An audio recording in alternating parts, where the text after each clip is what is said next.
en el sitio estéril, ocasionando lesiones y despertando el mecanismo de defensa. Entonces, estas mini caries, porque acá ya estamos hablando de que hay caries. ¿Qué pasa con otro tipo de infecciones? La presencia de microorganismos a nivel de vejiga, por ejemplo, también pueden ir desarrollando microlesiones a nivel de la mucosa, en la piel, las pequeñas pústulas, o que no pústulas, pápulas, que pueda ocasionar la presencia de un microorganismo, pero que de ahí no pasa y no desarrolla ni siquiera sintomatología. Un ejemplo más, ¿no es cierto? Cuando empiezan a pelarse las plantas de los pies o empiezan como a amarillarse las uñas, entonces está invadiendo el microorganismo. Pero ya que las uñas se pongan gruesas, quebradizas, súper induradas, y empiece a haber fetidez en las secreciones de los pies, en la sudoración, o empiecen a formarse heridas a nivel de los pies, un ejemplo, entonces ya estaríamos hablando de un que se puede hacer infección, infectar, ya que incluso es dolor, malestar. ¿Por qué? Porque en la infección se han despertado respuesta, han empezado ya a funcionar las células de la inmunidad innata y también se ha empezado a activar la inmunidad adquirida. Entonces, si no se ha logrado controlar el proceso infeccioso aquí, el paciente va a presentar sintomatología. Entonces, yo creo que esto queda claro. En esta diapositiva, ¿alguna duda?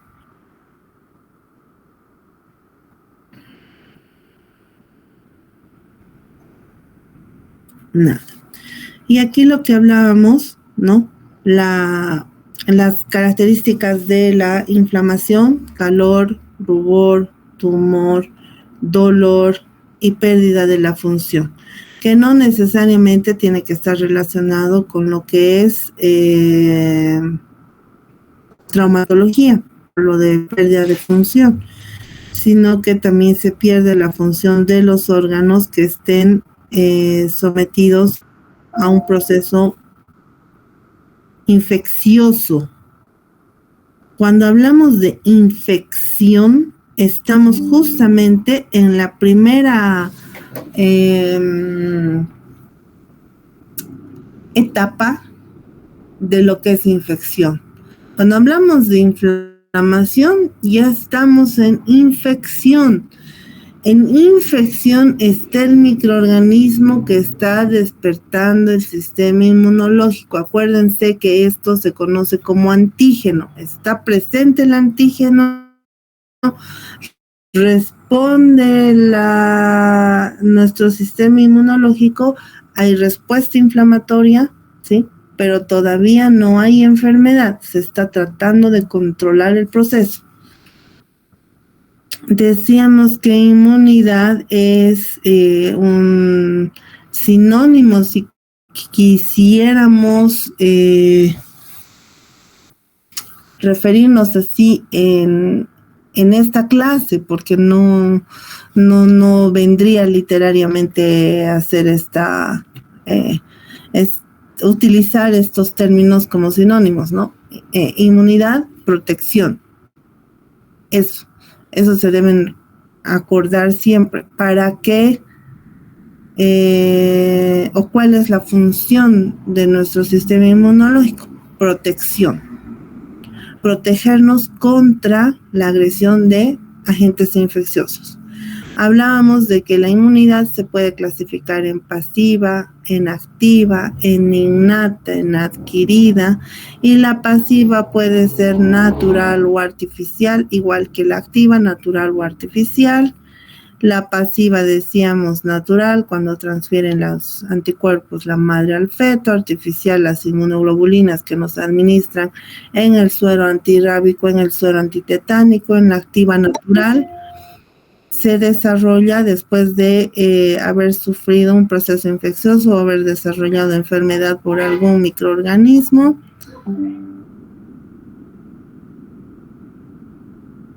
Y artificial, adquirida después de la administración de una vacuna o de suero.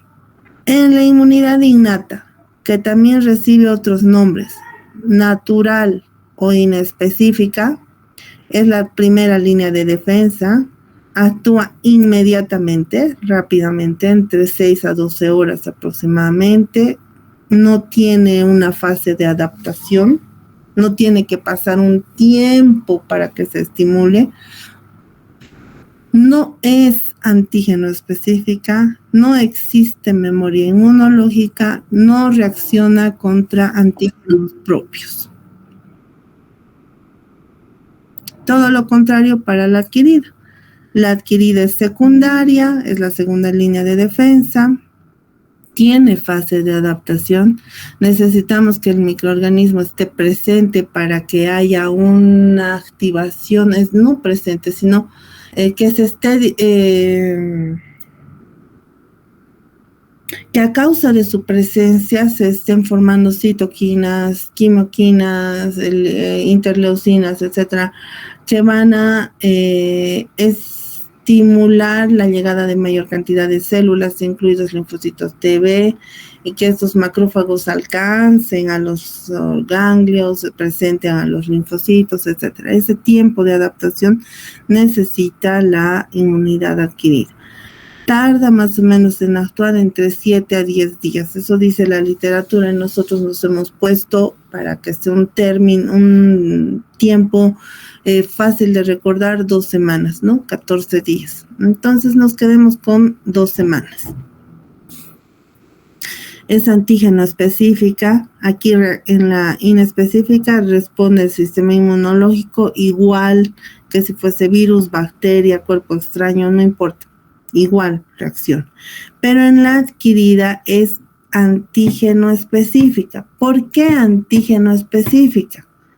Porque los que van a actuar contra este microorganismo son los anticuerpos. Entonces, los anticuerpos tienen que ser específicos para un microorganismo. Si se acuerdan, en la inmunidad pasiva artificial, les decía que nosotros administramos anticuerpos específicos a las personas para su protección. Y decíamos, necesitamos un anticuerpo, inmunoglobulinas específicas contra hepatitis B, contra sarampión, contra tétanos, específicos. Y pueden reaccionar contra nuestros propios antígenos. Esto puede ocasionar autoinmunidad. Entonces aquí ya un poquito más esquemático. Las agresiones de los agentes etiológicos a nuestro cuerpo van a ocasionar alteraciones homeostáticas, que al momento se conoce como una respuesta endotelial.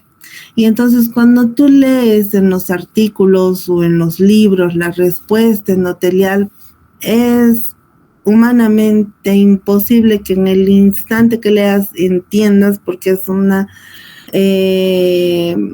explicación más en cuanto a la respuesta bioquímica, celular, etcétera, súper largo para comprender en cuanto a lo que es la respuesta inmunológica. Pero va a ser sencillo, es sencillo esto. Y ustedes me van a recordar cuál es la alteración homeostática principal que sucede en el proceso inflamatorio. Bueno, son 2 situaciones que suceden a nivel de la homeostasis ante la presencia del microorganismo. Reacciona el sistema inmunológico con la inmunidad natural o inespecífica. o la adaptativa específica.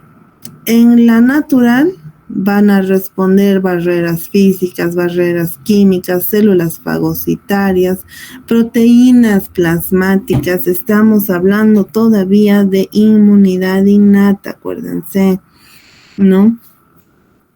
Y en la adquirida o adaptativa o específica, estamos hablando de inmunidad humoral con la liberación de anticuerpos y una inmunidad celular con la acción de los linfocitos, ¿no? T.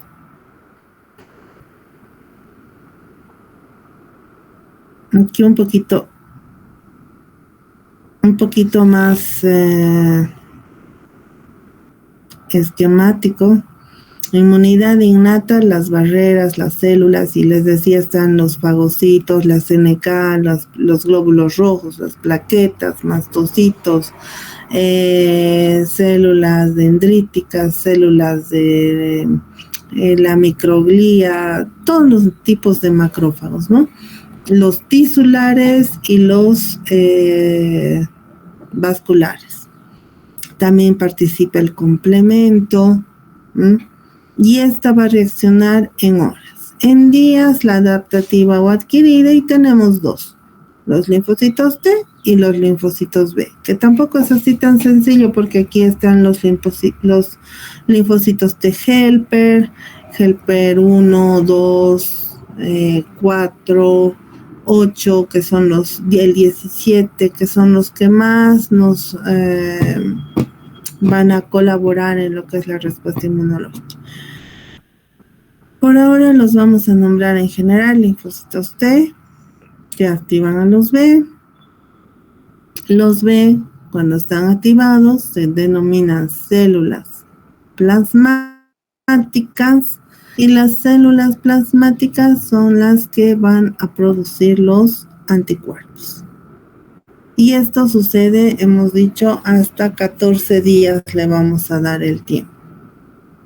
Aquí es lo que hablábamos del dedo con su espino infectado o contaminado, ¿no? Y que aparte de provocarnos una lesión tisular, que ya solo por haberse producido esta lesión a nivel del tejido, la respuesta inflamatoria se activa inmediatamente, ¿sí? La respuesta inmuninnata se activa inmediatamente.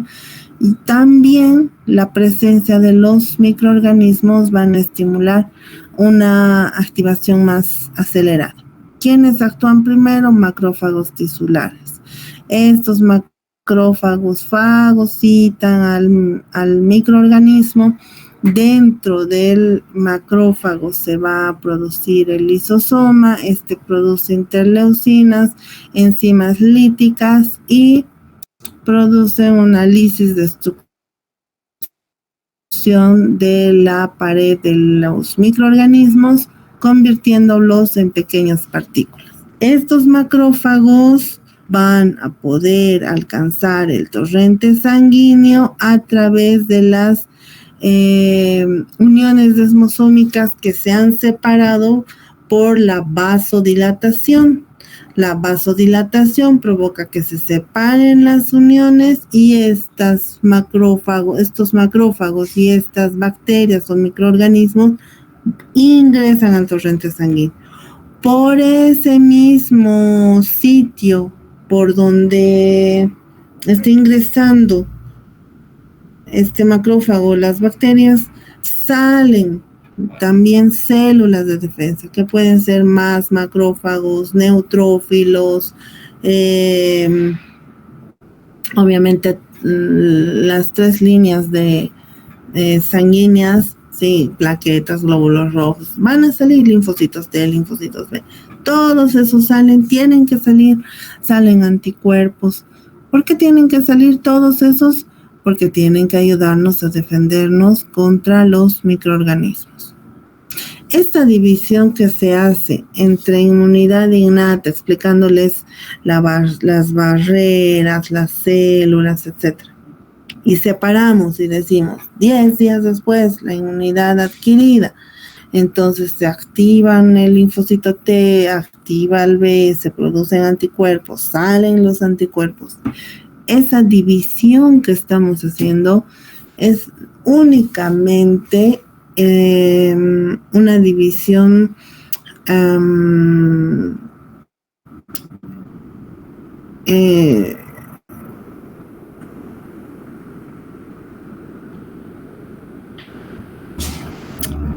para ayudarlos a comprender cómo es la secuencia, ¿ya?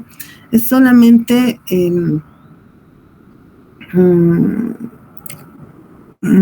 ¿cómo les puedo explicar? No sucede esto en la vida real. En la vida real sucede todo al mismo tiempo. Difícilmente vamos a entrar en contacto por primera vez ya de adultos, ¿no? Con un microorganismo. En los niños obviamente podría ir, o en las personas que entran en contacto por primera vez con un microorganismo, puede ir, como hemos dicho, innata y después adquirida. Y si no, todo sucede al mismo tiempo. Es una división académica únicamente, ¿ya? Porque en un segundo contacto los macrófagos ya reconocen, ya tenemos anticuerpos, se produce la vasodilatación y empiezan a salir todos inmediatamente. No tienen que pasar los 14 días para desarrollar que es para la formación de anticuerpos. ¿Ya? Ahora, en medio de toda esta revolución del proceso inflamatorio, obviamente les decía que en el proceso de la respuesta inmune innata, aparte de los macrófagos, también está activándose el complemento. El C3 y el C5 nos van a ayudar a opsonizar a los microorganismos, o sea, se fijan a los microorganismos y facilitan la fagocitosis, ayudan en la opsonización, ayudan en la destrucción del microorganismo. Todas estas circunstancias van a facilitar el control del desarrollo de los microorganismos en el cuerpo humano y va a evitar que lleguemos al momento de enfermedad, ¿no? Podríamos quedarnos en infección. Algunos de ustedes ya en la práctica han expuesto tuberculosis, por ejemplo, ¿no? Y en la tuberculosis estamos en el esquema, bueno, les estoy hablando a los que han expuesto, pero ustedes están entendiendo ya aquí que en la situación de que entra el microorganismo por vía respiratoria alta, llega a los alveolos, en los alveolos tenemos a los neumocitos, los que son los macrófagos pulmonares, los fagocitan, tratan de destruir al bacilo, no lo logran, por circulación llegan a los ganglios linfáticos, en los ganglios linfáticos sucede todo lo que ya hemos mencionado, no se logra destruir, los linfáticos crecen porque necesitamos muchos linfocitos T, muchos linfocitos B, y como no se ha logrado controlar, se sale del ganglio linfático y se disemina por todo el cuerpo. Entonces, es lo que sucede en absolutamente todos los procesos infecciosos, intentando siempre controlar. Y como en la tuberculosis es un poquito difícil eliminar definitivamente al microorganismo, pero sí se logra controlar el proceso infeccioso, se logra contener, vamos a ver en tuberculosis cómo, sí, se logra contener en un granuloma. Este granuloma que está conteniendo la infección, cuando baja la inmunidad, libera otra vez a los microorganismos. Entonces hay una reactivación. Eso es importante que entiendan y que recuerden que no siempre se elimina al microorganismo, sino que se lo controla, se lo encierra, se lo encarcela y se espera que no salga nunca más. Se le da cadena perpetua. ¿Alguna duda o pregunta en este punto? Por favor, es importante que que me digan si es comprensible lo que les he dicho o no. Doctora, una consultita. ¿Quién activa por primera vez al linfocito B sería? El linfocito T siempre. Pero al linfocito T. Esperen un segundito, por favor. Ya, gracias. Al linfocito. Medio segundo, un ratito.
Bueno, ahorita te voy a explicar eso que me estás preguntando para que se entienda un poco mejor con las diapositivas siguientes. ¿Está bien?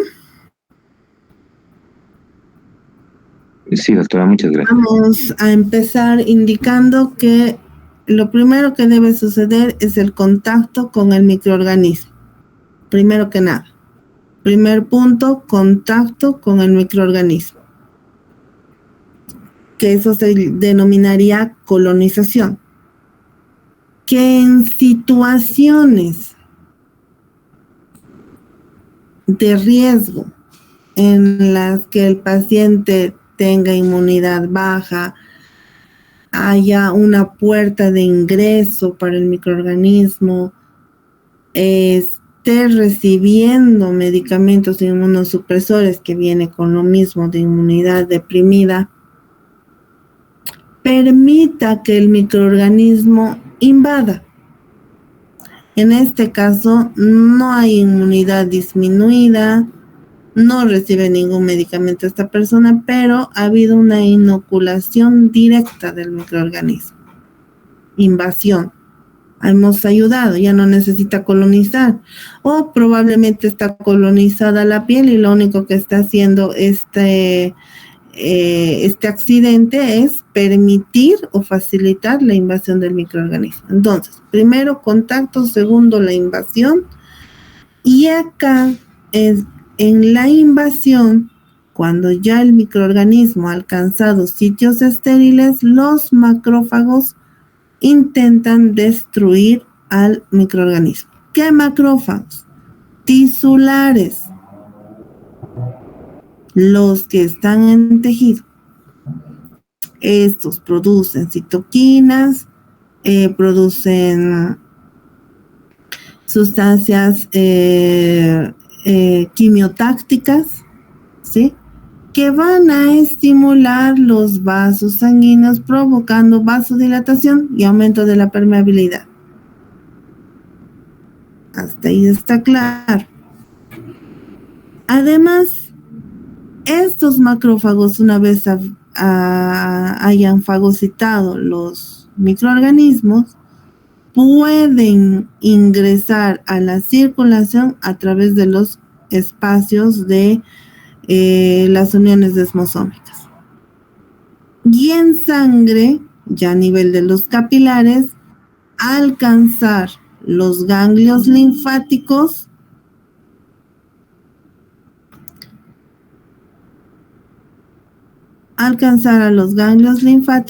y estimular a los linfocitos T para que estos se activen y ya activos activen a los linfocitos B y los linfocitos B produzcan anticuerpos.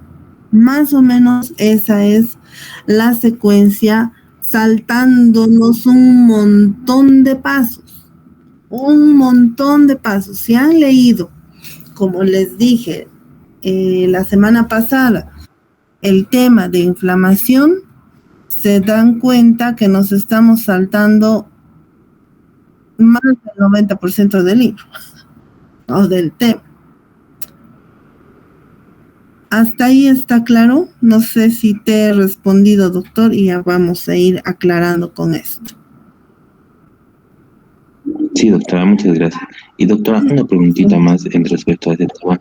A los linfocitos de vírgenes, los linfocitos de vírgenes. Se entrecorta. Ya, doctora, perdón. A los linfocitos T o T vírgenes también los también tiene que tener este contacto con el macrófago por primera vez, o es alguna célula específica que los tienen que activar.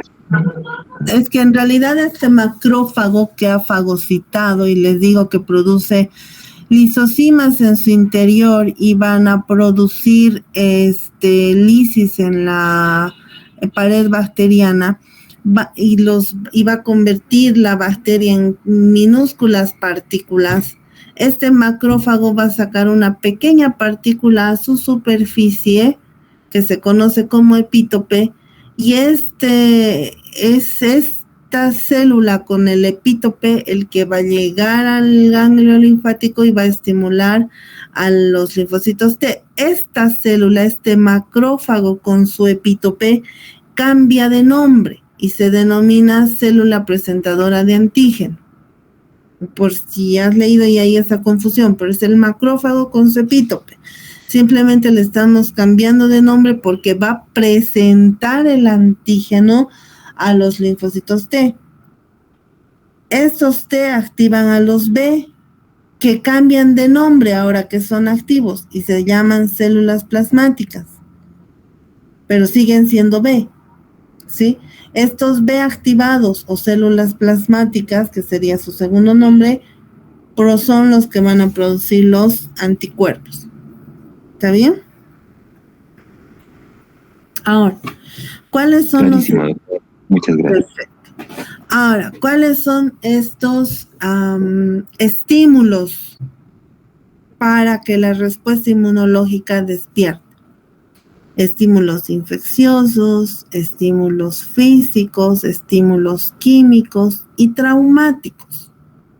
Claro, también, porque hemos dicho que no solamente tiene que ser un microorganismo, sino que también puede ser un objeto extraño, puede ser una caída, hemos hablado, puede ser una quemadura, pequeña, grande, no interesa, ¿sí?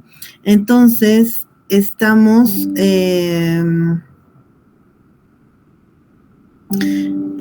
hablando de que el estímulo puede ser de diferentes tipos, para que el cuerpo reaccione con un proceso inflamatorio, ¿sí? No es obligatorio que inflamación sea igual que infección. Y aquí puede ser que se confundan. Pero la inflamación no siempre va a reaccionar o no va a reaccionar únicamente a un microorganismo, ¿sí? Reacciona a cualquier lesión o agresión que sufre el cuerpo. Por eso, inflamación, y ahora ya vamos a usar el otro término, inmunidad, inflamación igual reparación. Entonces, una vez que estos estímulos ingresan al cuerpo, se activan macrófagos, que son los mastocitos que están a nivel de los vasos sanguíneos, los macrófagos tisulares y los linfocitos T, ya cuando estamos hablando de una inmunidad adquirida. Les decía que también forman parte de esta respuesta las plaquetas. Obviamente tienen que, porque si no, si fuese un traumatismo, si fuese una quemadura, si fuese un desgarro por alguna lesión,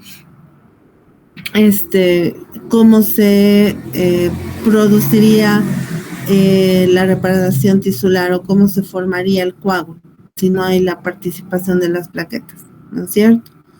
Entonces, estas células que se estimulan ante la presencia de los microorganismos van a liberar mediadores, que serían los mediadores quimiotácticos o mediadores inflamatorios. A nivel local, en el sitio donde se ha producido la invasión del microorganismo, hay una respuesta inflamatoria primero, con el incremento de la permeabilidad vascular, es lo que acabamos de hablar, incremento de la permeabilidad vascular, aumento de la permeabilidad, ¿no es cierto? Cuando los vasos sanguíneos, y a ver, hasta que siga hablando vamos a buscar algo. Cuando los vasos sanguíneos, me dicen si siguen viendo la diapositiva, que igual no la necesitamos. Vamos a ver aquí, vaso, para que sea un poquito más bonito.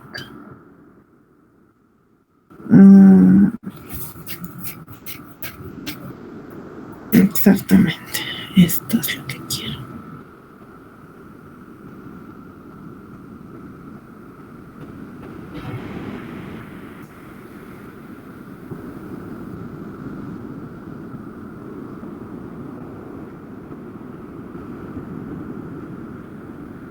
Ya vamos a ponernos así.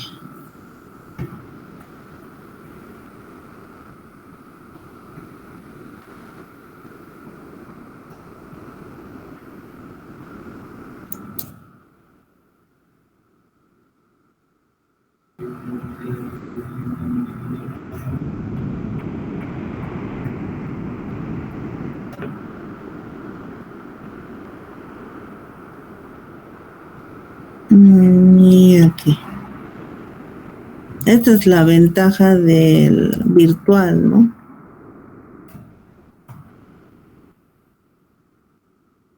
Ya. Cuando los vasos sanguíneos se dilatan, nosotros esperamos que porque se ha aumentado el lumen de un vaso, la velocidad y la cantidad de sangre que va a llegar al sitio de infección va a ser mayor. Obviamente que el volumen de sangre que va a llegar al sitio de infección va a ser mayor, pero la velocidad es menor. Y esto tiene una explicación. Si estamos hablando que las uniones desmosómicas en los vasos sanguíneos se van a separar y van a permitir la salida de células, de líquido intersticial, de albúmina, etc. El contenido hídrico o líquido de la sangre va a disminuir, se va a hacer más viscosa. Entonces, la velocidad de la sangre, del flujo sanguíneo en este vaso dilatado es más lenta. Y vamos a suponer que estos no son glóbulos rojos, porque ahorita no nos interesa mucho eso, sino los glóbulos blancos. Y los glóbulos blancos, en específico los neutrófilos, van a tener que salir a través de estas uniones desmosómicas al sitio de la infección. Pero para que puedan salir, para que no se pasen de corrido esa separación de las uniones desmosómicas, estas células requieren pegarse a las paredes del vaso. Esto sucede por N reacciones bioquímicas, receptores,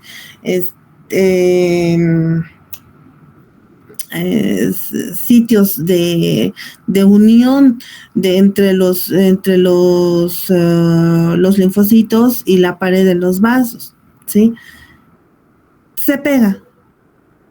Y como son esféricos o semiesféricos, una vez que se pegan a las paredes, tienen que seguir recorriendo, pero esta vez recorren por rodamiento, empiezan a rodar sobre la pared de los vasos sanguíneos y salen por diapédesis a través de las uniones desmosómicas. Entonces, a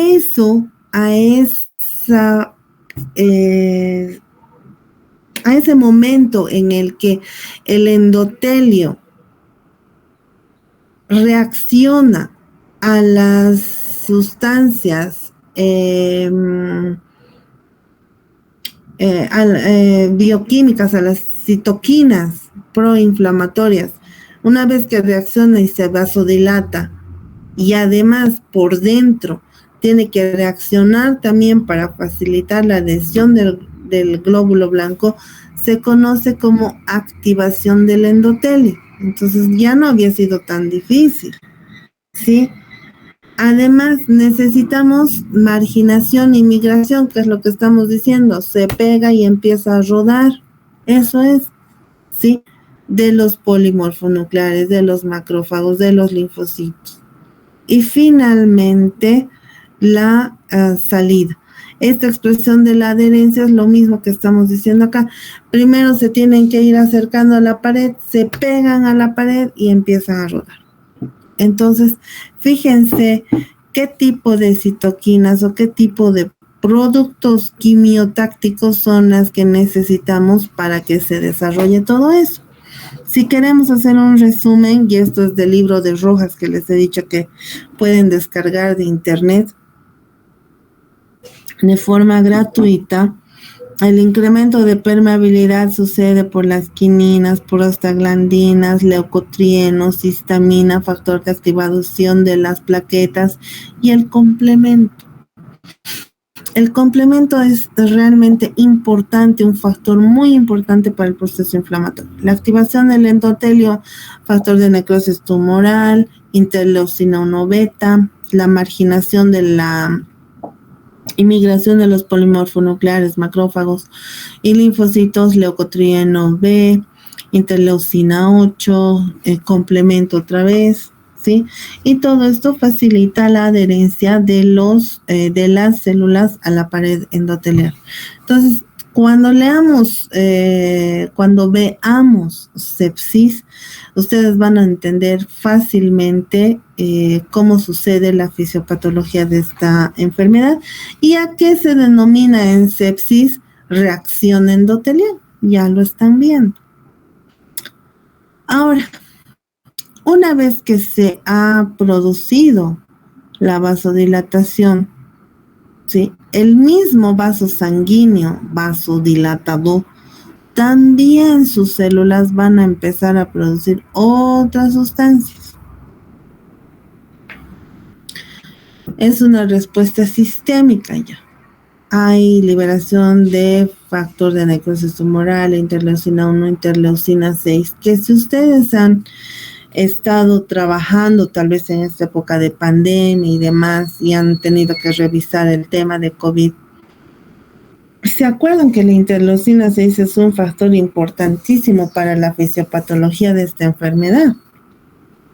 Porque en realidad todos los males y desgracias de COVID es por la respuesta inflamatoria del cuerpo ante la presencia del virus, ¿no?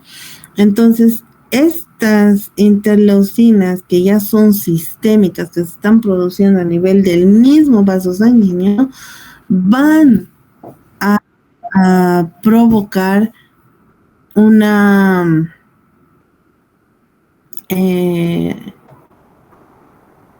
valga la redundancia, una respuesta sistémica ocasionando, favoreciendo la fiebre, ¿no? Estos podrían conocerse como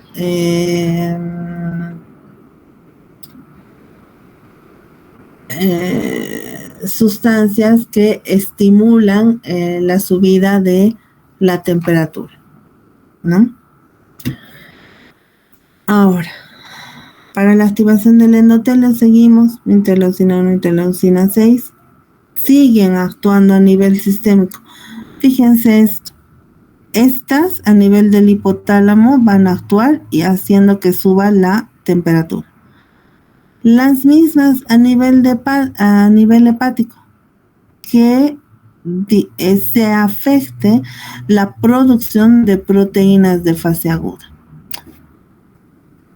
¿Cómo se afecta con las proteínas de fase aguda? Aumenta. ¿Qué aumenta? La PCR. ¿Qué es la PCR? La proteína C reactiva. Aumenta, se incrementa. Ahora ya saben ustedes, secundario a qué se incrementa la PCR, a la liberación de interleucina 1 e interleucina 6. Pero también van a provocar una respuesta inflamatoria a nivel hepático que va a limitar la producción de proteínas y de albúmina, ¿sí? Y además puede afectar en alguna manera a la formación de los factores de coagulación, ¿no? Entonces, fíjense que si el proceso inflamatorio fuese realmente severo, masivo, este paciente va a presentar afección hepática. A nivel de la médula también hay una estimulación importante gracias a estas citoquinas, ¿sí?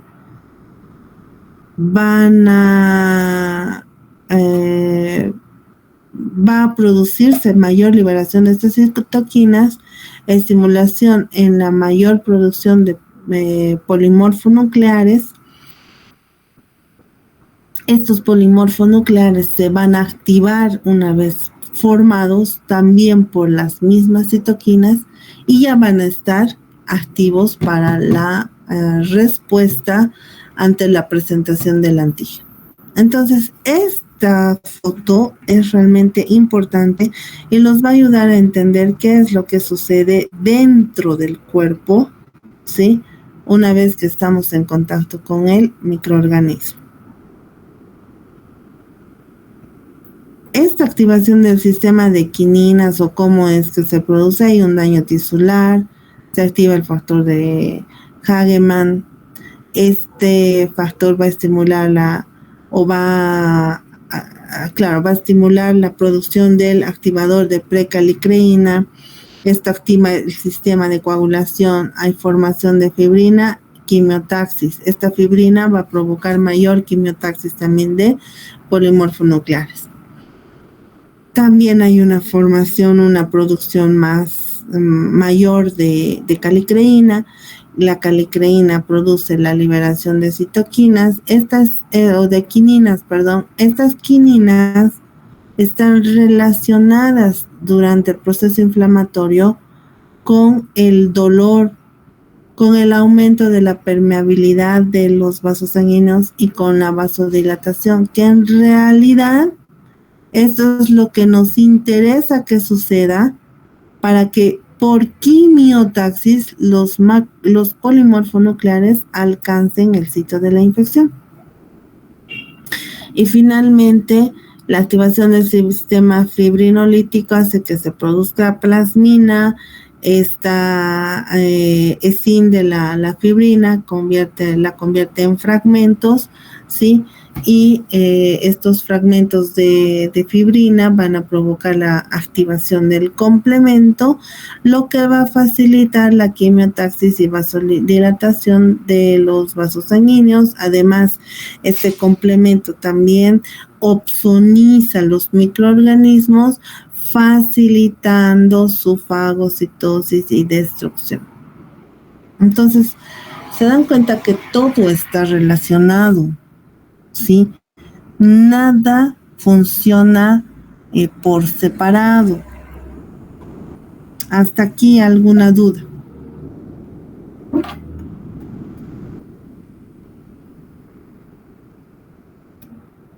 ¿O no han entendido nada o se han dormido?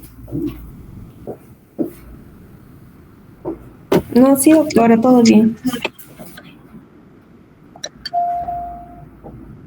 Sí, doctora. Todo claro, doctora. Todo claro, perfecto. Aquí solo es repetición de lo que ya saben, cuáles son las barreras físicas, las barreras químicas, que son las enzimas que se vayan a producir en las diferentes mucosas para la destrucción del microorganismo, ¿no es cierto? Ácido, jugo gástrico, en estómago, el jugo gástrico, otras sustancias, la espermina, el zinc, que están presentes en el semen, la lactoperoxidasa en la leche, las lisocimas en lágrimas, secreciones respiratorias, saliva, leche, neutrófilos, macrófagos y monocitos. Cuando decimos sustancias líticas, ahí está, ¿no? La lisocima es una de ellas, porque también se produce óxido nítrico y otras sustancias para la destrucción de los microorganismos. Las colicinas en el intestino, que va a producir la perforación de la membrana celular bacteriana, provocando su apoptosis o su destrucción.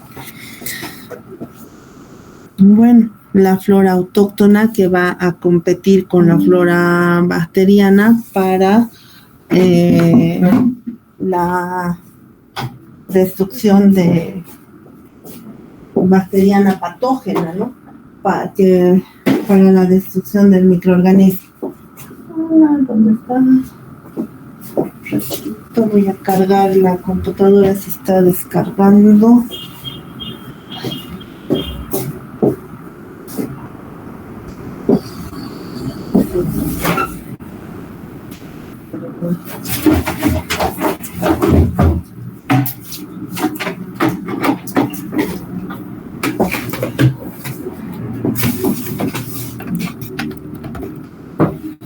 Muy bien.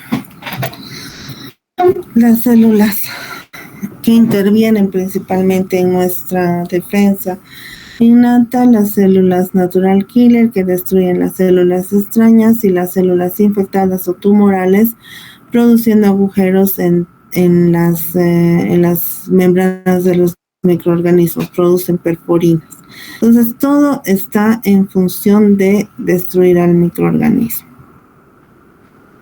La inmunidad celular, ya si estamos dentro de lo que es la inmunidad adquirida, el linfocito T auxiliar detecta el patógeno, ¿sí? Va a transportar al órgano linfoide, el T reconoce al antígeno y se multiplica por mitosis. ¿Para qué? Para activar a más linfocitos T y activar a los linfocitos B. El linfocito T asesino o el natural killer mata células infectadas. Los linfocitos T supresores van a reprimir la respuesta inmunológica, ¿sí? Y las células plasmáticas o las células de memoria van a producir anticuerpos que nos defiendan contra el microorganismo en un futuro. Esto es algo importante que recuerden y que alguna vez nos olvidamos mencionar y no puede ser. Es que mientras se está produciendo una respuesta inflamatoria severa y agresiva para destruir al microorganismo,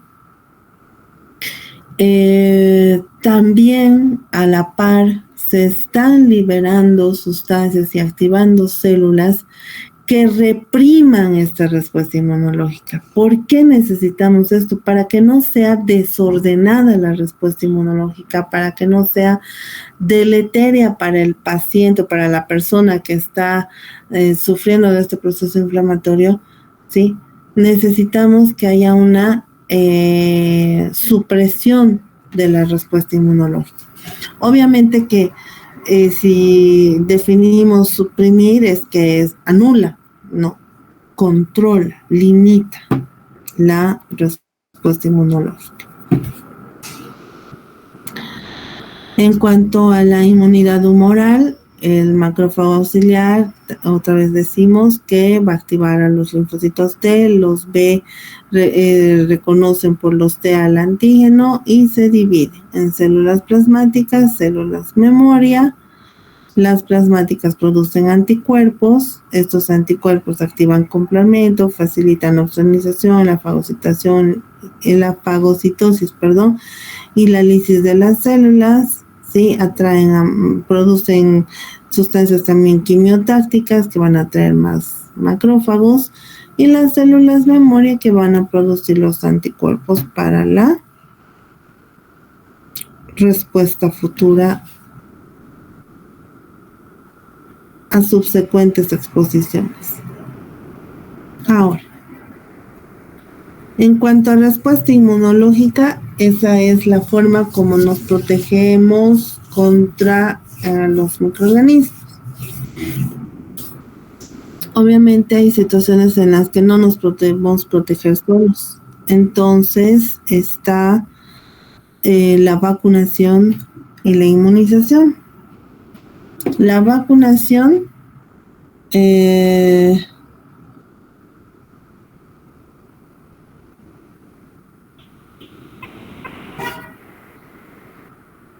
permítame un segundo, por favor.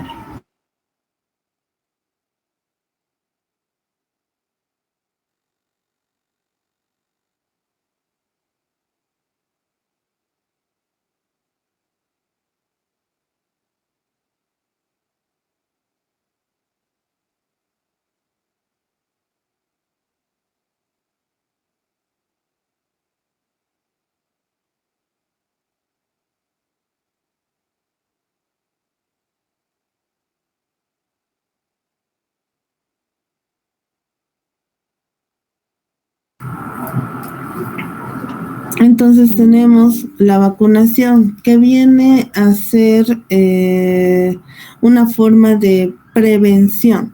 ¿Qué es vacunación? La administración de preparados toxoides o vacunas. ¿Qué es una vacuna? La administración de microorganismos, ¿sí?, vivos, atenuados, muertos o fracciones de estos microorganismos que permitan imitar la respuesta inmunológica cuando entramos en contacto con el microorganismo y nos enfermamos. ¿Sí? Entonces, estos patógenos inoculados en nuestro cuerpo durante la vacunación provocan una respuesta inmunológica, pero no provocan la enfermedad. Y si en algún caso el paciente desarrollara sintomatología similar a la enfermedad para la cual se está aplicando la vacuna, este cuadro en la mayoría de los casos es leve y no ocasiona riesgo en el paciente. En algunas circunstancias, como en el caso de sarampión, por ejemplo, cuando desarrollan la enfermedad por la vacuna, sí puede llegar a ser muy agresivo. No estamos hablando de los efectos colaterales de la vacuna, estamos hablando de que al haber recibido un microorganismo vivo atenuado o bueno, en realidad tendría que ser un vivo atenuado el que se administre para que desarrolle el paciente la enfermedad,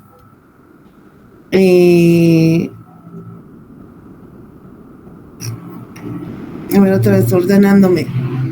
Es cuando se administran microorganismos vivos atenuados, el paciente puede desarrollar un cuadro similar a la enfermedad, pero eso no podemos decir que sea un efecto colateral, porque no es lo que esperas que suceda. Esto es una complicación de la vacuna, ¿sí? Está desarrollando un cuadro infeccioso que en la mayoría de los casos, les decía, no es grave, no ocasiona mayores problemas en el paciente. En otras situaciones, como en el sarampión, puede llegar a ser hasta mortal, ¿sí? ¿Qué más? Los toxoides son antitoxinas elaboradas por productos inactivados, ¿sí? Por exotoxinas de las bacterias que tienen la capacidad también inmunológica o la capacidad de despertar una respuesta inmunológica, pero no de ocasionar enfermedad en el paciente. Ahora, esto es obvio, un poco más fácil de comprender, porque estas son toxinas o exotoxinas atenuadas o inactivadas que solamente van a estimular la respuesta. En otros casos, como en el de los sueros, por ejemplo, suero antirrábico, suero antitetánico, suero contra la sarampión, etcétera. Lo que se están administrando son anticuerpos, inmunoglobulinas específicas contra un proceso infeccioso. ¿Mm?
Días de lavado de manos: 5 de mayo y el 5 de octubre, por si piensan que me he equivocado.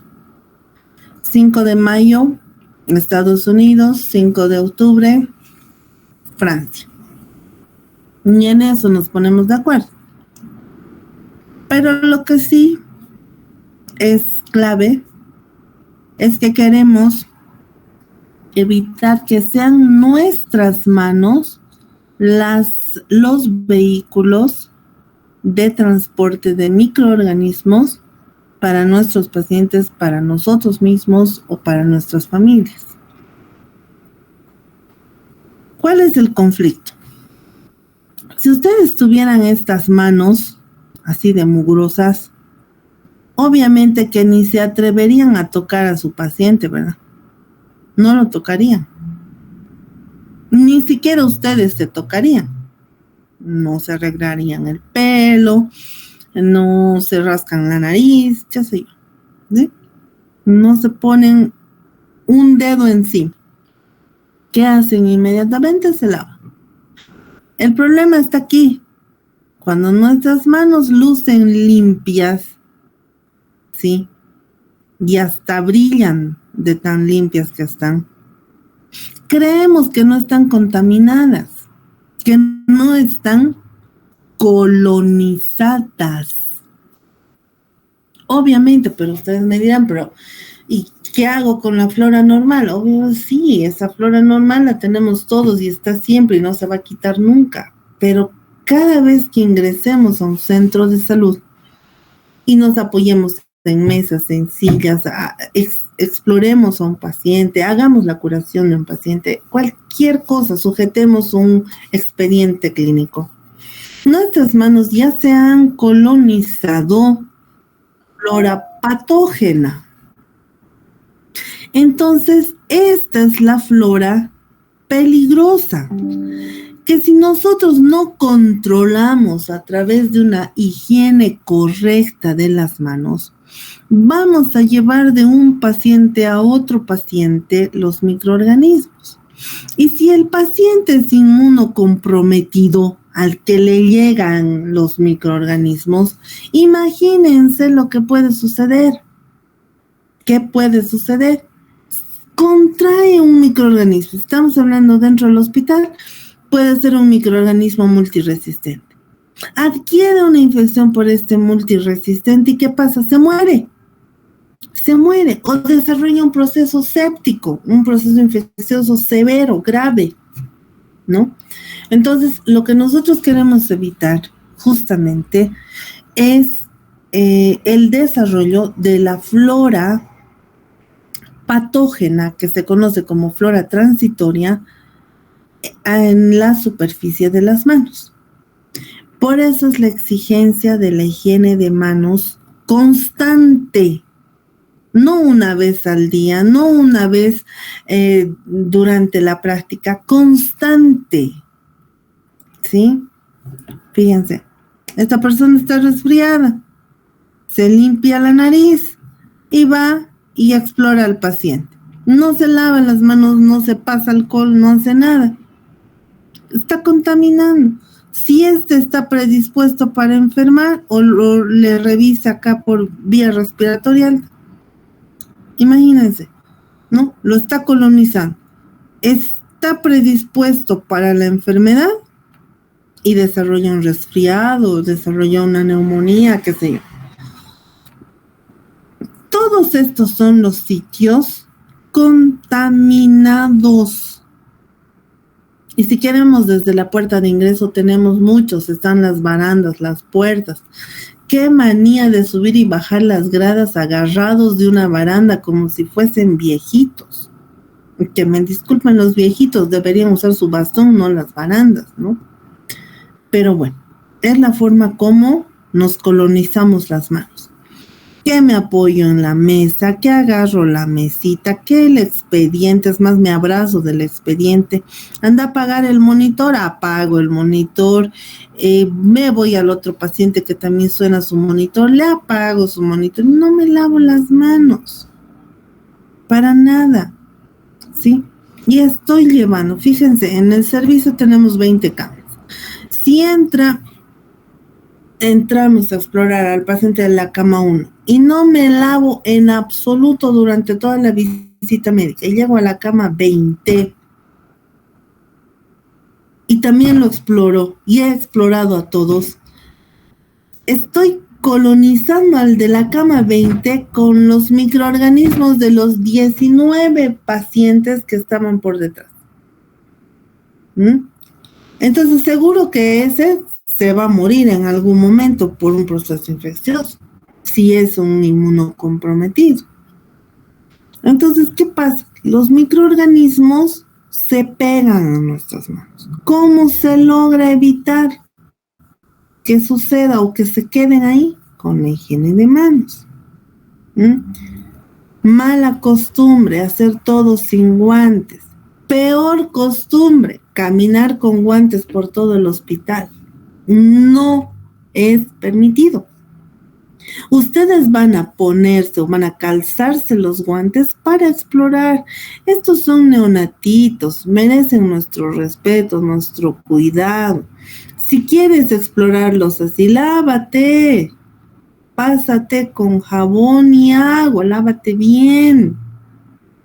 En algunos países en donde cuentan con filtros en las salas, etcétera, filtros EPA, estoy hablando, filtros de aire que permiten la circulación en un sentido, etcétera. Cuando veamos IAS voy a explicarles esto. Incluso las personas ya no utilizan bata, ya entran con la ropa de calle porque se supone que es la menos contaminada, se está llevando microorganismos de la calle pero que no son multiresistentes. Ya no usan bata, seguramente que ahorita por la COVID han estado con barbijos y demás, pero ellos decían también el gasto insulso a nivel de los hospitales con el uso de guantes es exagerado. Porque deberías utilizar un par de guantes para revisarlo a otro par de guantes para revisar al otro y así. Y ellos decían, no. Si yo reviso a este paciente y me lavo, me higienizo como debo y paso al otro, hago lo mismo y paso al otro, el riesgo de que estos niños u otros pacientes se contagien es pues mínimo, cero casi, ¿no? En este caso, obviamente estas cosas no deberíamos hacerlas sin guantes, acá es la mamá, pero en el hospital no deberíamos hacer o ponernos a fluidos orgánicos sin guantes, ¿no? No deberíamos hacerlo. Porque nosotros somos los que corremos en este caso riesgo de contagiarnos con otras enfermedades. Si te limpias la nariz, te lavas las manos. El alcohol en gel probablemente no retire todos los microorganismos que hayan colonizado tus manos. Esto, gracias a COVID, gracias a influenza, se ha tratado de evitar. El beso en la mejilla, ya que difícil es erradicar. Salen más besados que con sus chicos cada vez que van a las clases, a las, ¿qué se llama? O chicas, ¿no? A las fiestas. Hola, y a todos, son 50 y 50 besos, ¿no? Entonces se trató de evitar, bueno, se prohibió durante influenza, que fue el 2009. ¿Por qué? Porque era la forma de contagio. El saludo de manos se prohibió también. ¿Por qué? Porque las manos son el vehículo principal de microorganismos. Está estornudando, te da la mano, tú te tocas la nariz, te colonizaste con los microorganismos. Entonces, se trata de evitar. Pero con COVID fue interesante, ¿no? Nos tenemos que tocar siempre para saludarnos, pero si no te tocas, no sirve. Y ahora, ¿qué hacemos? Los puñitos, las diferentes formas. En todo caso, pues no debería existir esta forma de salud. ¿Y quién molesta tanto para que me lave las manos? ¡Qué fregar! ¿No? Con esto. Fíjense, ¿desde cuándo me dicen que debería lavarme las manos? O higienizarme las manos. O limpiar las manos. 400 años antes de Cristo ya me estaban obligando. Solamente que aquí te obligaban con cal. Porque tenías que matar a los microorganismos, bueno, que en ese tiempo no eran microorganismos, ¿no? Tenías que sacarte los humores malignos que habían invadido ese cuerpo. Estamos hablando de lo mismo. Aquí Mosaiba Maimon en 1199 te dice no olvidar lavar sus manos después de tocar a una persona enferma. Y desde estas épocas hasta el 2023 no hemos aprendido nada. Seguimos insistiendo, mejor se mató, se suicida y ni así entendemos. Desodorar las manos, todo el problema radica en eso. Este señor Joseph Lister, más moderno en cuanto a lo que es la prevención con higiene de manos. Él es cirujano y dice que todas las cirugías se van a contaminar cuando no tenemos las manos limpias. Entonces se dan cuenta, han habido estudios, han habido investigaciones más específicas, más especializadas que otras, pero en todas la conclusión es que son nuestras manos los vehículos de la diseminación de microorganismos entre un paciente y otro, entre un paciente y el médico, la enfermera o cualquier personal de salud, entre el médico y su entorno en general, ¿sí?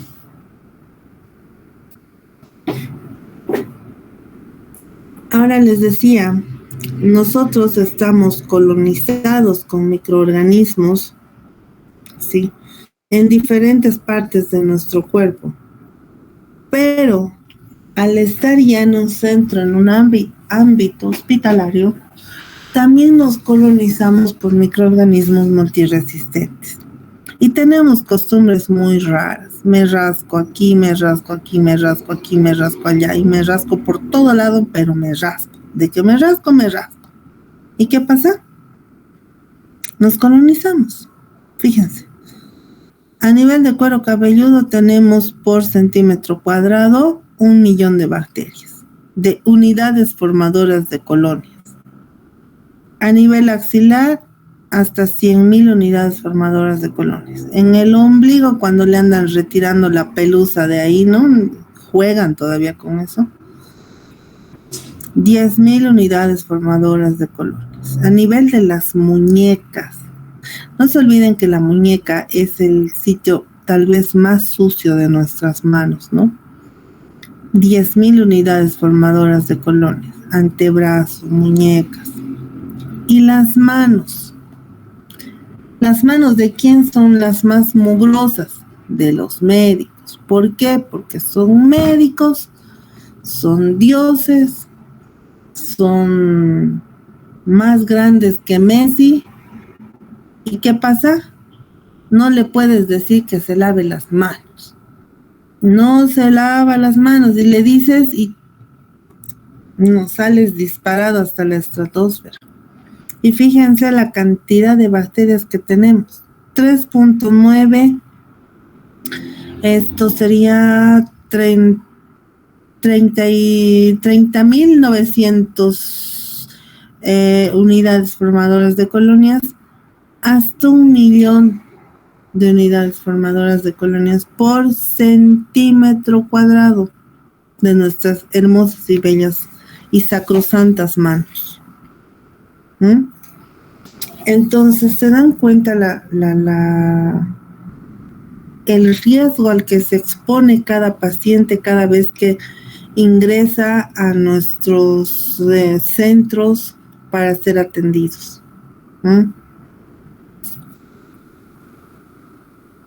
Ahora, ni con eso los convenzo. Fíjense que puede suceder y ya entendemos que no voy a tocar una herida, una escara de decúbito sin guantes. Entiendo que no voy a atender a un paciente gran quemado sin guantes. Entiendo que no le voy a sacar sangre a un paciente con VIH positivo sin sangre o que sin guantes, ¿no? Entiendo.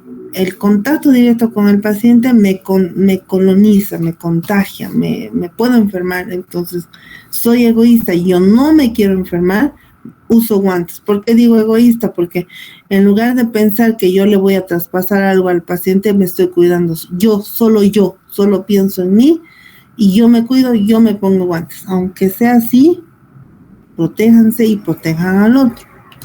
Pero aquí hay una circunstancia. Que estos microorganismos también pueden permanecer viables en superficies inertes. Hemos hablado, les he mostrado la foto de los sitios que normalmente están más colonizados. Y hay, por ejemplo, Enterococcus fecalis fallecen, que entran dentro de las bacterias multiresistentes de riesgo y de preocupación a nivel mundial, pueden estar viables hasta 1 hora. Pseudomonas aeruginosa y Burkholderia, ¿sí? Hasta en los sueros pueden vivir esto, obviamente, porque es húmedo, ¿no? Y ahí viven las pseudomonas aeruginosa y la Burkholderia, y puede estar hasta por 180 minutos en expectoraciones, 30 minutos en las soluciones. La E. coli en superficies inertes hasta 6 minutos, suficiente, ¿sí? Shigella, 1 hora. Acinetobacter, otra bacteria de preocupación, 60 minutos. Rotavirus, hasta 1 hora. Klebsiella, 2 minutos. Con 1 minuto, con medio minuto es suficiente. Porque si dejaste, qué sé yo, insumos botados en las camas, en las mesas de curación, etcétera, y se apoya y te vas a otro paciente, está colonizada tu mano y estás llevando a otro paciente, ¿no? Entonces, los riesgos son muchos. Se hacen en estudios, estos son viejos, son estudios antiguos, 80, 90. Ni ustedes habían nacido, tal vez. Pero, por más antiguos que sean, los microorganismos siguen siendo los mismos. Lo único que puede haber variado es su sensibilidad a los antibióticos o a los antimicrobianos en general. Y el microorganismo que va a colonizar con más frecuencia la ropa de cama, las batas, las mesas, etcétera, es el Staphylococcus aureus. Y cuanto más antibióticos demos a los pacientes, en estos microorganismos se va a inducir la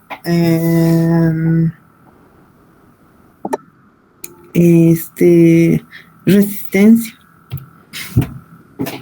Entonces, ya con todo esto que les he explicado, y para que yo no esté así y estemos tranquilos, intentemos todos, ¿sí? Todos higienizarnos las manos permanentemente. Nadie les va a decir nada en un centro. Y si hubiera una persona que les diga, ¿qué tanta agua me gastas lavándote las manos, que mis toallas, que mi jabón? Por Dios, entonces estaríamos en un centro con mucha ignorancia, ¿no? Y la respuesta es, no me quiero enfermar. No quiero que te enfermes, no me quiero llevar bichos, no quiero llevar bichos de un paciente a otro. Entonces, sí es importante que lo hagan, ¿ya? Y que sean ustedes los que nos recuerden a nosotros en el momento que nos olvidemos de que la higiene de manos es lo básico. La higiene de manos, la técnica. Este procedimiento. Existen varios tipos de técnicas de higiene de manos.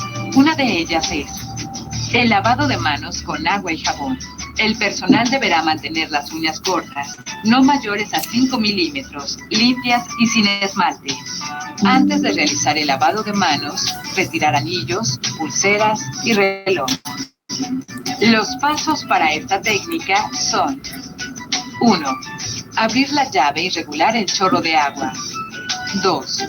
Mójese las manos con agua. 3. Deposite en la palma de las manos una cantidad de jabón suficiente para cubrir toda la superficie a tratar. 4. Frótese las palmas de las manos entre sí. 5. Frótese la palma de la mano derecha contra el dorso de la mano izquierda, entrelazando los dedos y viceversa. 6. Frótese las palmas de las manos entre sí, con los dedos entrelazados. 7. Frótese el dorso de los dedos de la mano con la palma de la mano opuesta, agarrándose los dedos. 8. Frótese con un movimiento de rotación el pulgar izquierdo atrapándolo con la palma de la mano derecha y viceversa. 9.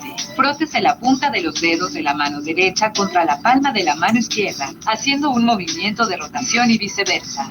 10. Enjuáguese las manos con agua. 11. Seque las manos con una toalla desechable. 12. Sírvase de la toalla para cerrar el grifo. Una vez secas, sus manos son seguras. Esta técnica toma entre 40 y 60 segundos realizarla. Recuerde que el uso de guantes no sustituye el lavado de manos. Considere utilizar cremas humectantes para las manos por lo menos una vez al día. Otra técnica de higiene de manos puede realizarse con solución alcoholada o alcohol gel. El gel alcoholado debe colocarse en manos visiblemente limpias y libres de materia orgánica. Solo se realizará en procedimientos no invasivos. Antes de realizar la higiene de manos, retirar anillos, pulseras y reloj. El personal deberá mantener las uñas cortas, no mayores a 5 milímetros, limpias y sin esmalte. El frotado deberá realizarse de 20 a 30 segundos y esperar a que se absorba todo el producto, es decir, hasta que las manos estén secas. No enjuague sus manos después de utilizar el producto. Los pasos para esta técnica son: 1. Deposite en la palma de las manos una cantidad suficiente para cubrir toda la superficie a tratar. 2. Frótese las palmas de las manos entre sí. 3. Frótese la palma de la mano derecha contra el dorso de la mano izquierda entrelazando los dedos y viceversa. 4. Frótese las palmas de las manos entre sí con los dedos entrelazados. 5. Frótese el dorso de los dedos de una mano con la palma de la mano opuesta, agarrándose los dedos. 6. Frótese con un movimiento de rotación el pulgar izquierdo atrapándolo con la palma de la mano derecha y viceversa. 7. Frótese la punta de los dedos con la mano derecha contra la palma de la mano izquierda, haciendo un movimiento de rotación y viceversa. Una vez secas, sus manos son seguras. Se recomienda... Han comprendido esta técnica, ¿no? Una recomendación con lo que es alcohol en gel. Nunca deben secarse las manos después de haberse aplicado el alcohol en gel y tampoco deben sacudir las manos para que se evapore el alcohol. No, deben frotar las manos hasta que se evapore el alcohol por completo.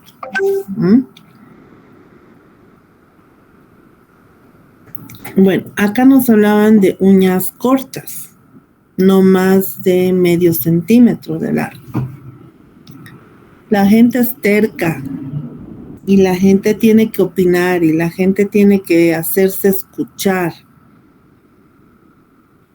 Es algo que ha sucedido con las últimas generaciones, ¿no? Ya no obedecen reglas, no se obedece órdenes. Entonces, ¿y por qué me voy a cortar las uñas? No quiero.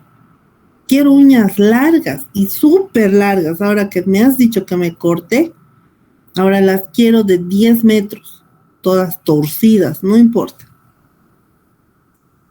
Y se han tenido que hacer artículos.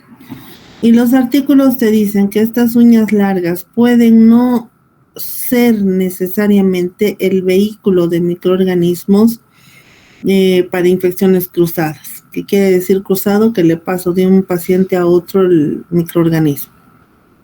Entonces, y dicen, no son las uñas. Está perfecto. El paciente no corre riesgo, entonces muy bien. ¿Quién corre riesgo? El médico o la persona que porte estas uñas. ¿Por qué? Porque por debajo están mugrosas y encima estas están pintadas. Y pintadas ya no ves toda la desgracia que está por debajo. No te lavas todo el tiempo con cepillo. Y dirás, pero es que no me da cepillo al centro. Pues ni loca me lavaría con los cepillos que me dé el centro.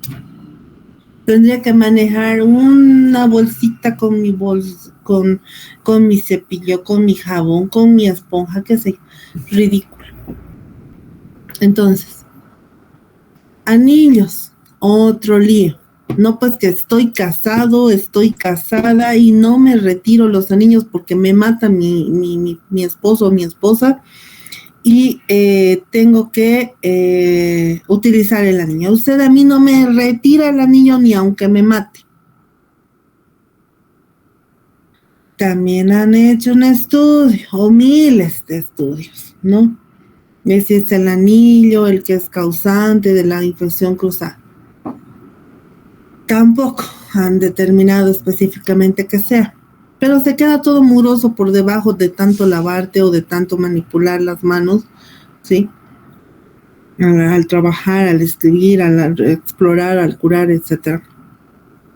También se convierten en un sitio, en un reservorio de microorganismos, que igual van a representar riesgo para la persona que los porte. Lo mismo con los relojes, las corbatas, etc. Aunque corbatas y celulares se ha visto que sí son los objetos sumamente contaminados, los más contaminados. ¿Bien? Ahora, los momentos para la higiene de manos.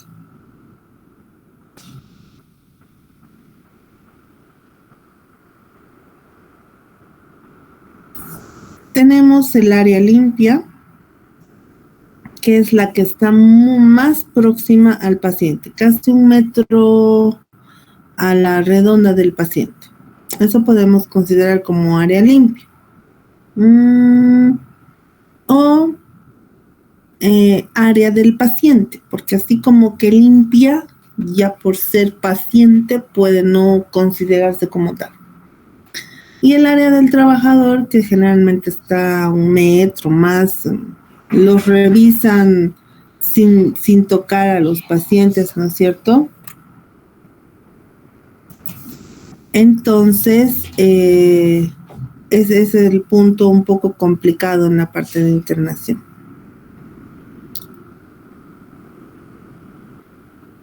El área del paciente corresponde al paciente, a todo lo que está alrededor, su cama, sus mantas, el trípode, el suero, el monitor, el ventilador, todo, el velador o mesita de noche, todo eso corresponde al paciente. Cuando me acerco al paciente y voy a explorarlo, antes de tocarlo, antes de entrar en contacto, debo higienizarme las manos, ya sea con agua y jabón, ya sea con alcohol en gel. Antes de realizar un procedimiento con técnica antiséptica, que quiere decir canalización, instalación de catéter venoso central, de sonda nasogástrica, de sonda vesical, etc., debo lavarme las manos. Lavarme, aquí no hay opción de agua y jabón o alcohol en gel, aquí sí, puedo usar alcohol o puedo usar agua y jabón. Después de ponerme en riesgo con líquidos corporales, salpicaduras o que haya manipulado la bolsa vesical sin guantes y esté pinchada, ¿sí? O que retire los apósitos sin guantes, o que haga algún procedimiento sin guantes, debo lavarme las manos. No sirve el alcohol en gel, ni alcohol líquido, ni alcohol de nada. Debo lavarme las manos. Después del contacto con el paciente, si solo lo he explorado, presión arterial, frecuencia cardíaca, auscultación en general, qué sé yo. Si solo he hecho eso, puedo usar agua y jabón o alcohol en gel. Pero si ya lo he manipulado, agua y jabón. He apagado monitores, he arreglado la bolsa de suero, no sé, me he apoyado en la cama, he movido las manivelas para que suba o baje el respaldo, o los botones si son camas más modernas, etcétera. Utilizo alcohol en gel o agua y jabón. Son los 5 momentos de higiene de manos, obligatorios. No requiero, como les he dicho, caminar con guantes por todo el hospital, porque no sirve de prevención. Entonces, antes y después de tocar a los pacientes, debería utilizar agua y jabón. Técnicas antisépticas, actividades invasivas, tengo que utilizar agua y jabón. Actividades invasivas, agua y jabón. ¿Qué hace la higiene de manos? Disminuye la carga bacteriana transitoria. ¿Cuánto tiempo dura la higienización de manos con alcohol en gel? 20 a 30 segundos. Con agua y jabón, 40 a 60 segundos. Con todo lo que se les acaba de explicar, pese a todo eso, todavía no se lavan las manos. Y te dicen que es mucho trabajo, están muy ocupados, no tienen tiempo, poco personal, mucho paciente, que el paciente requiere que en ese instante mismo, en ese mismo momento, se le tenga que canalizar, se le tenga que tomar muestras de sangre, que lo tengas que estabilizar y pues no tienes tiempo de ponerte los guantes. Mentira. Escasez de agua, jabón, no hay agua, no me lavo, no tengo alcohol, no te llevas, ¿sí? Entonces no hay papel, te llevas toalla. Bueno, lavabos insuficientes, mal ubicados, pues si no los usas, ¿para qué quieres? ¿No? Los agentes para lavado de manos causan irritación. Me lavo mucho y se hacen heridas en las manos. En Bolivia nadie se queja de eso. En otros países sí, que me da mucha pena decirlo. Las manos no se observan sucias. Mis manitos están limpias, pero ¿por qué tengo que lavarme? Bueno, y tardo mucho tiempo en cumplir con la norma, ¿no?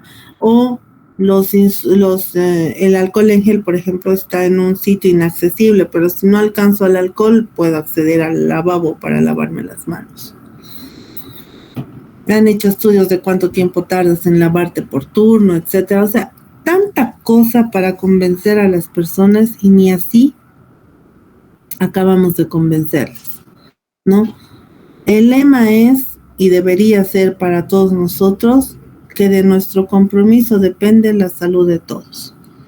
Si nosotros no nos comprometemos en ser buenos médicos y en atender adecuadamente a los pacientes, acá las fotos son de niños, pero podemos pensar en general, todos nuestros pacientes son los que pagan las consecuencias. Ya. Mi sistema inmunológico hizo lo que pudo. Todo lo que tenía que hacer. Las medidas de bioseguridad se respetaron al extremo, pero pese a todo eso, el paciente se enferma. Y esta enfermedad puede llegar a ser aguda o crónica. Si es aguda, es de fácil diagnóstico, fácil identificación, fácil manejo en muchos casos, pocas complicaciones, no pasa nada. Con las enfermedades más complejas o las enfermedades más complejas son las crónicas, porque estas son difíciles de diagnosticar. Tardas mucho en saber qué es lo que está provocándole molestias al paciente. Tardas mucho en establecer el esquema específico del paciente. Generalmente los pacientes en infectología al inicio se van a tratar de manera empírica. Y empírico quiere decir que no sabes cuál es el agente, sospechas cuál puede ser, administras el antibiótico que creas al cual sea sensible el microorganismo, ¿no? Entonces casi es por epidemiología que te guías de inicio para iniciar el tratamiento. Ahora, esta enfermedad crónica, más allá de ser difícil de diagnosticar y de tratar, también puede ser latente o puede ser persistente. Latente no tiene síntomas, el paciente está sano, Chagas, por ejemplo, ¿no? Por muchos años permanece asintomático, no hay por qué sospechar de la enfermedad en el paciente. Por epidemiología tenemos Chagas un montón en el país, pero pues si no tiene síntomas, ¿para qué le voy a hacer la prueba? Siquiera para saber, ¿no? Lo mismo el VIH, por mucho tiempo puede estar asintomático el paciente y ya cuando el sistema inmunológico no logra controlar el desarrollo del microorganismo, pues el paciente ya llega con síntomas, ¿no? O persistente, cuando el proceso infeccioso crónico tarda mucho en curar o tarda mucho en ser solucionado, ¿no? Por más medicamentos, antibióticos y demás cosas que le pongas, el proceso sigue y afecta tanto al paciente que puede acabar matándolo, ¿no? Entonces, esa sería la explicación en esta forma de presentación de las enfermedades. Bueno, ¿y qué tenemos para curarnos? Los antibióticos, los antiparasitarios, los antifúngicos, etc. Muy bien. Tenemos el tratamiento, tenemos el sistema inmunológico, tenemos las vacunas, todo tenemos. Sin embargo, pese a contar con todas los mecanismos de lucha contra los microorganismos, estos gérmenes también tienen formas de defenderse y de escapar a nuestros mecanismos de lucha. ¿Y cómo es esto? Primero vamos a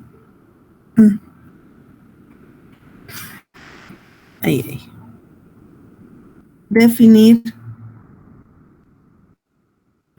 lo que es patogenicidad, que es el mecanismo de un agente infeccioso de producir enfermedad en un huésped susceptible. Entonces, la capacidad de producir enfermedad. Si es altamente patógeno, seguramente va a desarrollar la enfermedad, hagamos lo que hagamos. Si es menos agresivo, probablemente se pueda pueda nuestro sistema inmunológico controlar la enfermedad. Bueno, mecanismos de patogenicidad directa e indirecta, la directa a través de toxinas, endo o exotoxinas, y el efecto citotóxico directo, ¿sí?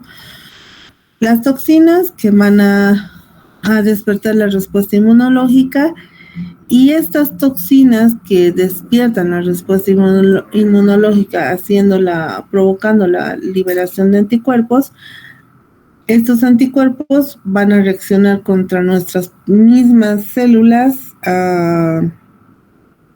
ocasionando una situación de autoinmunidad, o el mismo microorganismo empieza a destruir nuestras células, ¿no? Que eso sería citotóxico, que el microorganismo destruya nuestras células. Indirecta, complejos inmunes, ¿sí? Es lo que les estaba explicando antes, que los anticuerpos producidos contra un microorganismo se confundan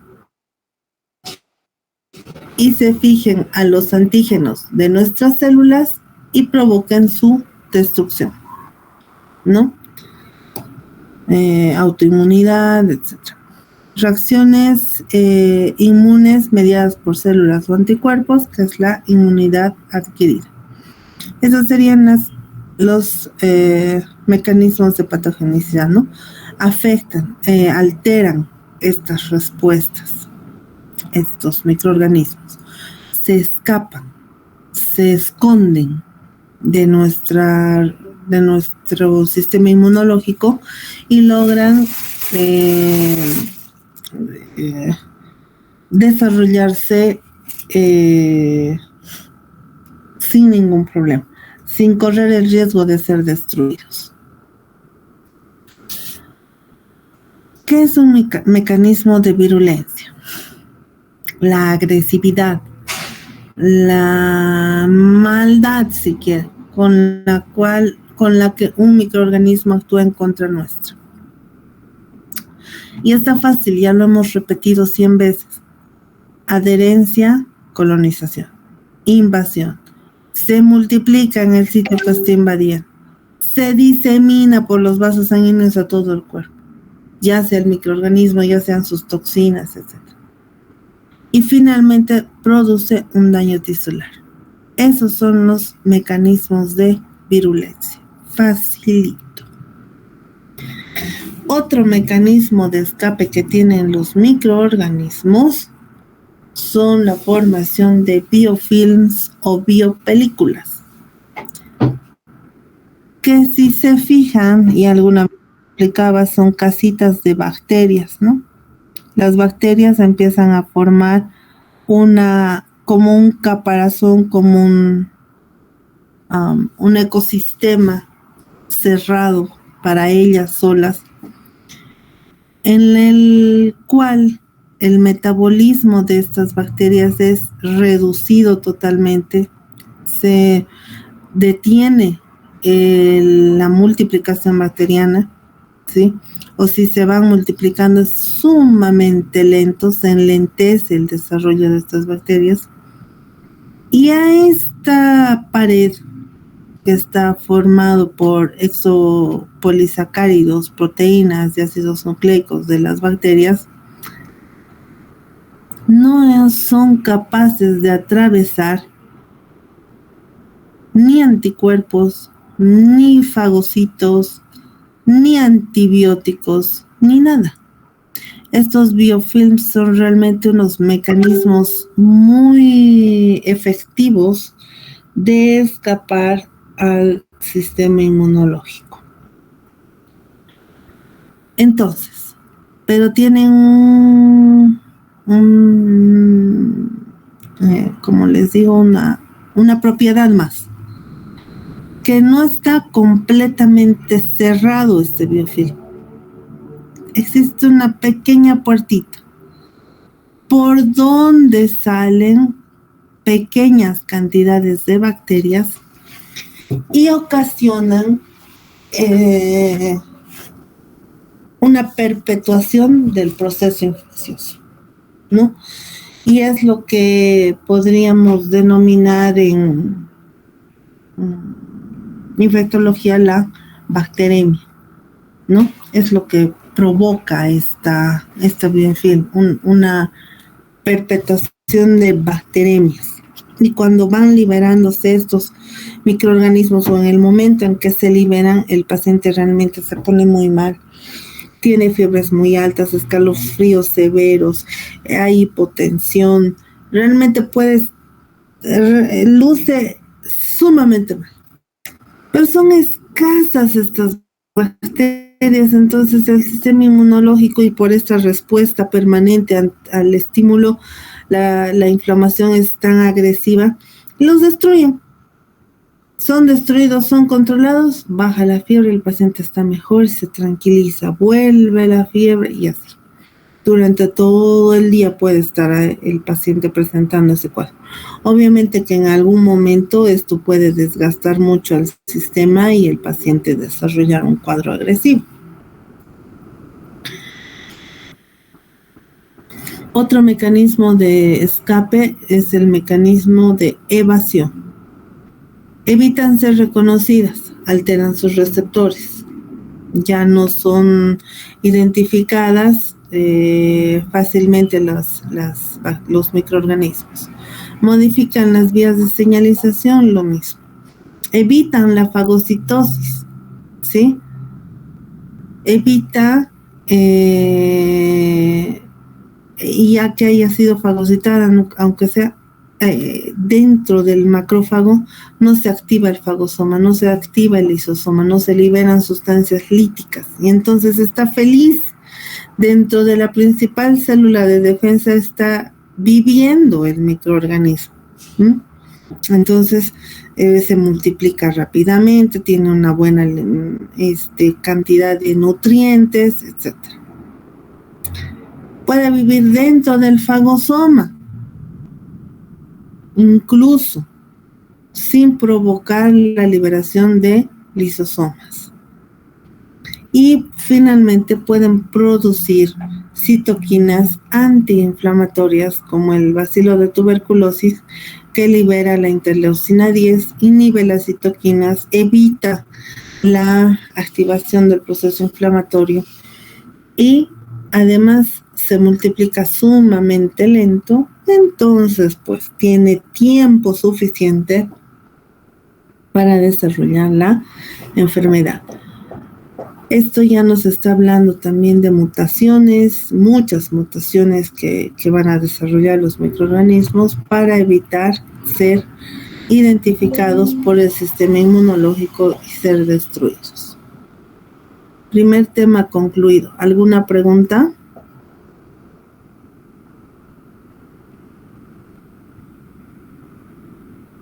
¿Se han dormido? No, doctora, estamos aquí. Ya. 15 minutos de descanso. A las 8 nos vemos. Ya, doctora, está bien. Gracias. Doctora, disculpe, una consulta para irme a comer tranquilo.